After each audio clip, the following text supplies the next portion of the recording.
Well, thank you for whatever amazing magic Gamon's been able to work to keep this show coming back. Every year I'm nervous, so it's because of the ratings, and not enough people are watching. I know, I wish we didn't have those, but now they're counting the Nielsen Twitter ratings, so that's why the social network has just been our flag, you know, and it grows exponentially. And now we have NBC behind it, so now they're really, you know, and you need that machine, because it is on NBC, so they have to take ownership. They do. Well, sorry, there's no cameras here. No. Well, just a sound. Bob Greenblatt, spend money on advertising for Hannibal.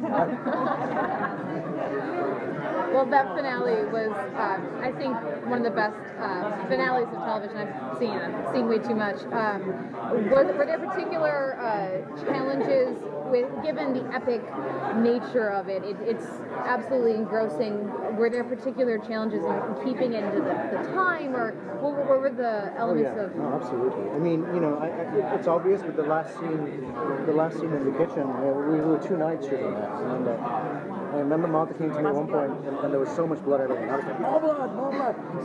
We were going to run out of blood. And we were going to run out of blood, so we had to get more blood. I remember one thing you said, do you think we'll be able to show this? I was like, oh, we have it in all close-ups, it'll be fine. It was fine. We did not have it in close-ups at all. And that's part of the way the show is I think that the instincts that we have, certainly that Bryan has, I hope that I have as a director, is to be respectful. We do horror, but we do visceral, not viscous. You know, it's not about grossing people out, it's about hitting people emotionally, and particularly that scene. It was very emotional to shoot. It was even more emotional to watch back afterwards, and we had a cut at one point that I thought was too emotional, actually. We kind of trimmed it a little bit. It was cathartic. It was, and a testament to our actors too, from doing that scene. I said it on the panel. You know, the close-ups of Hugh when he's on the floor and he's been cut. You couldn't couldn't put him on the floor to shoot those. Mavs and Hugh went into the embrace. They did all of the dialogue so that they were in exactly the right emotional place by the time. And the camera was waiting for them off screen to go through all of that, and then they would fall, and then we would begin the shot we were doing. And you know, it was hard. I'm kind of methody director. I do kind of get really tense on set, and I watch, and there was something very rewarding on that last day as well. There were two little performance notes that Matt and I discussed that I thought came across beautifully, and one was his delivery of an actor to Caroline's character, Alana Bloom. You know, where is he? And we knew that this is going to destroy their relationship. It's kind of done now. So do what you can with it. Have it. Enjoy that moment, because there's no other way it can be done. And he whispered it so beautifully. And then the other one to me was, you know, just talking with Mads about Hannibal never really shows his emotion. It's not part of his character.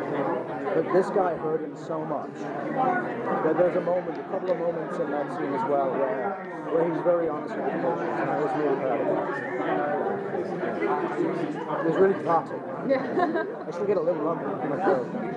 So what does the network think about you giving away so much stuff before every season? Because Bryan's always telling us, well, in this episode this is going to happen, and then there's this. It always changes. And here's the thing, when it doesn't change, the way it ends up coming out, because you know, Bryan just told me the entire arc. Hey, I know it's going to be so much more than that, and I'm happy knowing, because it always is much more.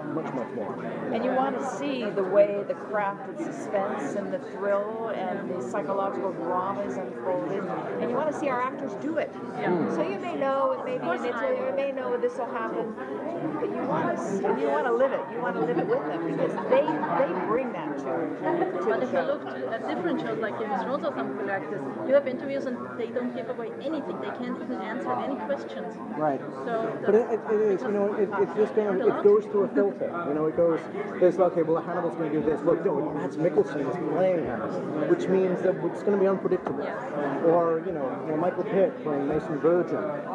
just blew everybody away, you know, with what he was doing. And so, you know, I mean, that, you know, plus we're going back to the literature, so you know, obviously, and you know what happens. You know what we're going to go into.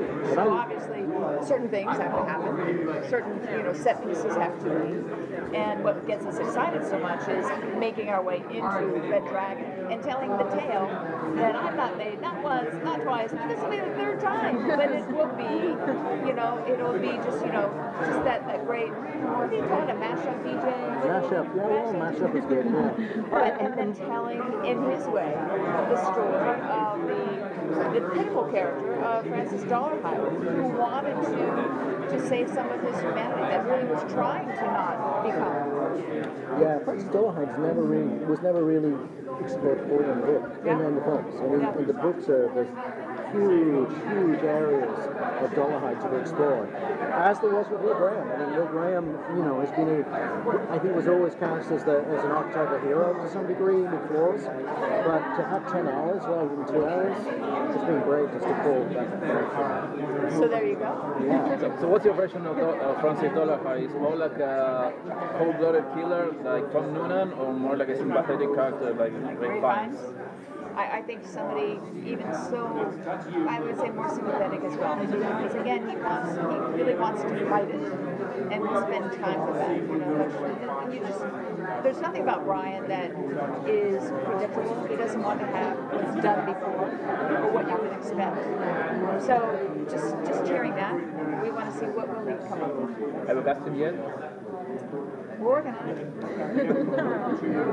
We've got great characters to get great guest star roles. One of the striking things about the show is the beautiful aesthetic quality of the gore. And how do you deal with that challenge over and over and over to show something that is so terrible and horrific and make it so gorgeous you almost forget what you're looking at? I think what I would say is that Bryan has a very operatic sensibility. So when he describes and writes on the page something, we see the opera of it and the performance of it.